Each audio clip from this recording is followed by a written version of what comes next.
So first ஒரு கடாயை எடுத்தாச்சு. ஆன் பண்ணிவிட்டு 2 டேபிள் ஸ்பூன் அதுக்காக நம்ம நெய் சேர்த்தாச்சு.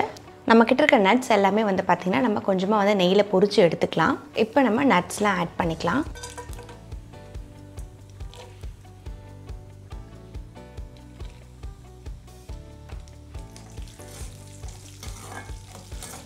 இது மாதிரி நல்லா கோல்டன் கலரில் ரோஸ்ட் ஆகிடுச்சு. இப்போ நம்ம இதை எடுத்துடலாம். நட்ஸ் எல்லாமே பார்த்திங்கன்னா நம்ம வந்து பொரித்து எடுத்துட்டோம். இப்போ அடுத்து வந்து நம்ம ப்ரெட்டை நம்ம வந்து நல்லா வந்து வறுத்து எடுக்கணும். கூடவே வந்து இதில் எண்ணெயும் ஆட் பண்ணிக்கலாம். எண்ணெய் சூடாகிறதுக்குள்ளே நம்மக்கிட்ட இருக்க ப்ரெட்டை வந்து நம்ம ஸ்லைசஸாக கட் பண்ணிக்கலாம். ப்ரெட்டு பேக்கெட்லேருந்து எடுத்து வெளியில் வச்சுடுங்க.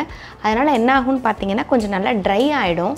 உங்களுக்கு ப்ரெட் வந்து இந்த மாதிரி நல்லா ட்ரையாக காஞ்சி கொஞ்சம் இருந்துச்சு அப்படின்னா நமக்கு வந்து எண்ணெய் குடிக்காமல் நம்மளுடைய ஹல்வா நல்லா டேஸ்டியாக இருக்கும். ஸோ ப்ரெட் ஸ்லைசஸ் எல்லாமே வந்து பார்த்திங்கன்னா இந்த மாதிரி குட்டி குட்டி பீசஸாக நம்ம வந்து எடுத்து வச்சிட்டோம். இப்போ அடுத்ததாக இது வந்து எண்ணெயும் நமக்கு நல்லா காஞ்சிருக்கு.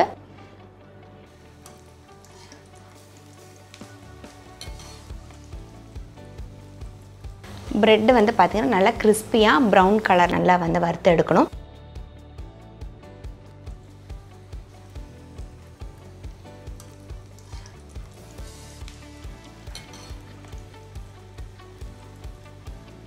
ஸோ இப்போ வந்து பார்த்திங்கன்னா நம்மளுடைய ப்ரெட்ஸ் எல்லாமே நம்ம வந்து சூப்பர் கிறிஸ்பியாக பொரிச்சு வச்சிட்டோம். ஸோ அடுத்த ஸ்டெப் என்னென்னு பார்த்தீங்கன்னா நம்ம ஜீரா பாகை ரெடி பண்ண ஆரம்பிச்சிடலாம். ஸோ 200 கிராம் சுகர் இப்போ நம்ம ஆட் பண்ணிக்கலாம். இந்த சுகர் கூட வந்து பார்த்திங்கன்னா அது நனையிற அளவுக்கு நம்ம வந்து தண்ணி சேர்க்க போகிறோம். இந்த ப்ரெட் ஹல்வா பண்ணுறதுக்கு வந்து பார்த்திங்கன்னா நமக்கு வந்து கன்சிஸ்டன்சி கம்பி பதம் அது மாதிரி எதுவுமே நம்ம பார்க்க வேண்டாம். ஜஸ்ட் இது மாதிரி நல்லா சக்கரை கரைஞ்சி கொதிச்சா போதும். இந்த ஸ்டேஜில் ஏற்கனவே நம்ம பொரிச்சு வச்சுருக்க ப்ரெட்டை ஆட் பண்ணுறோம்.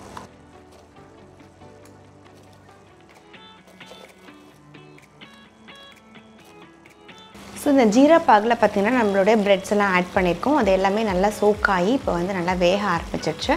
ஸோ இந்த ஸ்டேஜில் நம்ம வந்து சிம் பண்ணிவிட்டு இதில் இப்போ ஒரு கப் பால் ஆட் பண்ணிக்கலாம்.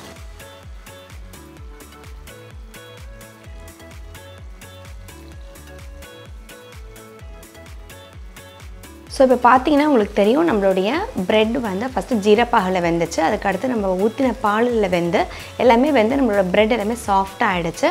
ஸோ இந்த ஸ்டேஜில் நம்மக்கிட்ட கோவா இருக்குது. இதை நல்லா உதிர்த்துட்டு ஆட் பண்ணிக்கலாம்.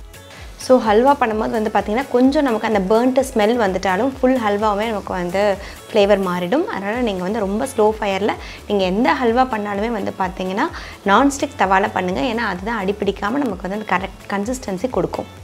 நம்மக்கிட்ட இங்கே சாஃப்ரான் இருக்குது. அதில் நம்ம ஒரு ஸ்பூன் போல் பால் விட்டு ஊற வச்சிடலாம். ஃபைனலாக நம்ம ஆட் பண்ணுறதுக்கு சரியாக இருக்கும். ஸோ இப்போ வந்து பார்த்திங்கன்னா நல்லா ஜீரா பாகில் நம்மளுடைய ஹல்வா ரெடி ஆகிட்டே இருக்குது.